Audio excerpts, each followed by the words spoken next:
राजनाथ सिंह के घर हुई एनडीए की बैठक, स्पीकर चुनाव और इंडिया गठबंधन के खिलाफ बनी रणनीति।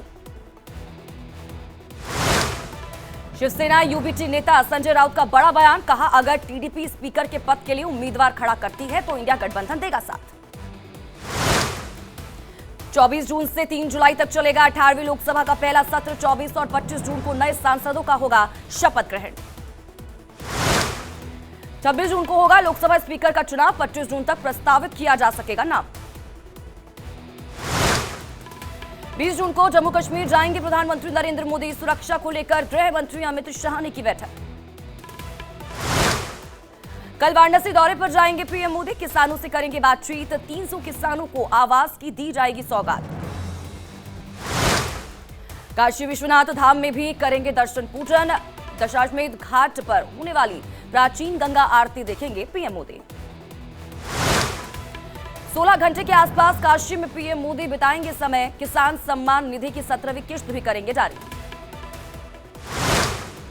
सोशल मीडिया पर पीएम मोदी ने योग करते हुए अपना वीडियो किया साझा। जनता के प्रैक्टिस करने का किया आग्रह। चुनाव आयोग को लेकर बोले कपिल सिब्बल, मुख्य चुनाव आयुक्त का रवैया नहीं रहा निष्पक्ष, विपक्ष इस पर करेगा कार्रवाई। पश्चिम बंगाल के कोलकाता में बीजेपी कार्यालय के बाहर मिली संदिग्ध वस्तु, बम का जताया शक। पुलिस और बम निरोधक दस्ते ने वस्तु को कब्जे में लेकर की जांच, नहीं निकला बम। एनआईए की जांच वाली मांग वाली जनहित याचिका पर आज झारखंड हाईकोर्ट में सुनवाई। रांची हिंसा मामले में 2 लोगों की मौत के साथ कई पुलिसकर्मी हुए थे घायल। कर्नाटक के पूर्व सीएम बीएस येदियुरप्पा को राहत, हाईकोर्ट ने गिरफ्तारी पर लगाई रोक। यूपी के लखनऊ, उन्नाव, आगरा और अयोध्या में बढ़े सीएनजी के दाम। 94 रुपए प्रति किलोग्राम मिलेगी सीएनजी। ईवीएम के बारे में गलत सूचना फैलाने वाले अखबार को नोटिस, अमित मालवीय ने ट्वीट कर दी जानकारी। एनसीईआरटी की किताब से हटा बाबरी विध्वंस का चैप्टर, मामले पर एनसीईआरटी के निदेशक दिनेश प्रसाद सकलानी ने कहा कि हिंसा और घृणा शिक्षा का विषय नहीं। नोएडा में थूक मिलाकर बेच रहा था गन्ने का जूस, शिकायत के बाद पुलिस ने 2 आरोपियों को गिरफ्तार कर लिया। जम्मू कश्मीर में बनकर तैयार दुनिया का सबसे ऊंचा चिनाब रेल ब्रिज, जल्द शुरू होगी उधमपुर श्रीनगर बारामूला रेल लिंक पर सेवा। आज मनाया जा रहा बकरीद का त्योहार, नमाज से पहले नहीं दे सकते कुर्बानी। दारुल उलूम निजामिया फरंगी महल ने दी जानकारी।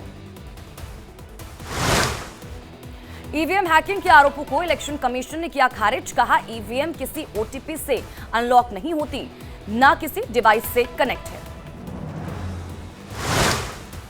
रविंद्र वायकर मामले में रिटर्निंग ऑफिसर वंदना सूर्यवंशी का बड़ा बयान, कहा अखबार ने ईवीएम पर गलत खबर छापी, खबर छापने वाले अखबार को नोटिस। राहुल गांधी के बाद अखिलेश यादव ने भी ईवीएम को लेकर गड़बड़ी की आशंका की जाहिर, कहा ईवीएम की जिद के पीछे वजह क्या है, ये बात भाजपा ही साफ करे।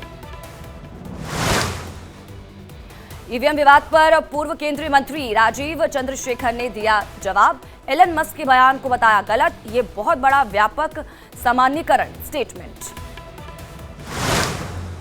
जम्मू कश्मीर पर गृह मंत्रालय में अमित शाह ने की बैठक, आतंकी हमलों और इसी के साथ ही अमरनाथ यात्रा को लेकर की चर्चा। गृह सचिव अजय भल्ला, एलजी मनोज सिन्हा, एनएसए समेत कई अधिकारी मौजूद रहे।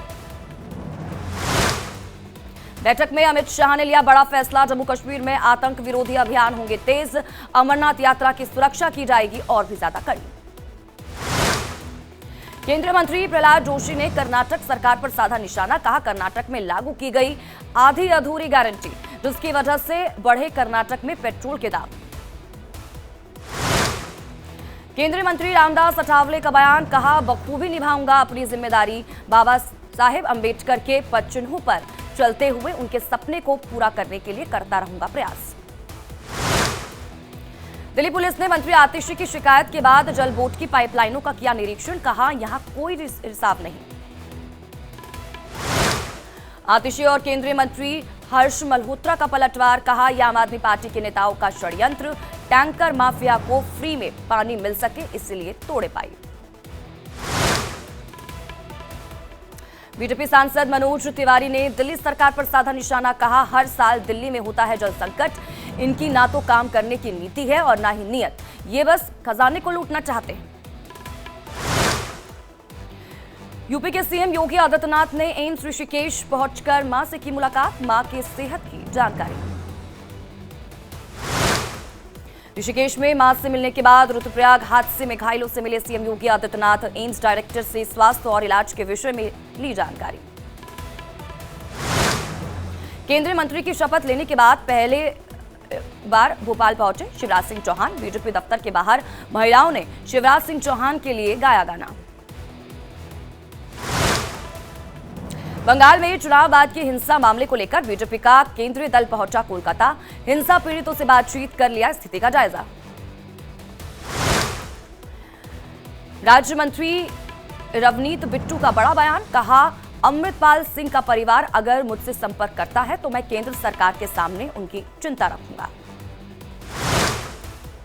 सुरेश गोपी ने इंदिरा गांधी पर दिए बयान पर दी सफाई, कहा वो कांग्रेस से है इसलिए मैं ये कहने से पीछे नहीं हट सकता। अभी नहीं मिलेगी गर्मी से राहत, 11 राज्यों में भीषण गर्मी की चेतावनी। पूर्वोत्तर में झमाझम बारिश के आसार, मौसम विभाग का अनुमान 2 दिन बाद होगी बारिश। दिल्ली में 44 डिग्री के पार पहुंचा पारा, उत्तर प्रदेश में 45 डिग्री के पार पहुंचा तापमान, घर में कैद रहने को मजबूर हुए लोग। उत्तराखंड में हादसों को लेकर सीएम पुष्कर सिंह धामी सख्त, परिवहन विभाग को दिए जरूरी दिशा निर्देश, रुद्रप्रयाग हादसे की जांच के आदेश भी दिए गए। सलमान खान को मारने की धमकी केस में राजस्थान से आरोपी गिरफ्तार, लॉरेंस बिश्नोई गैंग से था प्रभावित। T20 वर्ल्ड कप से बाहर हुआ पाकिस्तान, आखिरी मैच में पाकिस्तान ने आयरलैंड को 3 विकेट से हराया।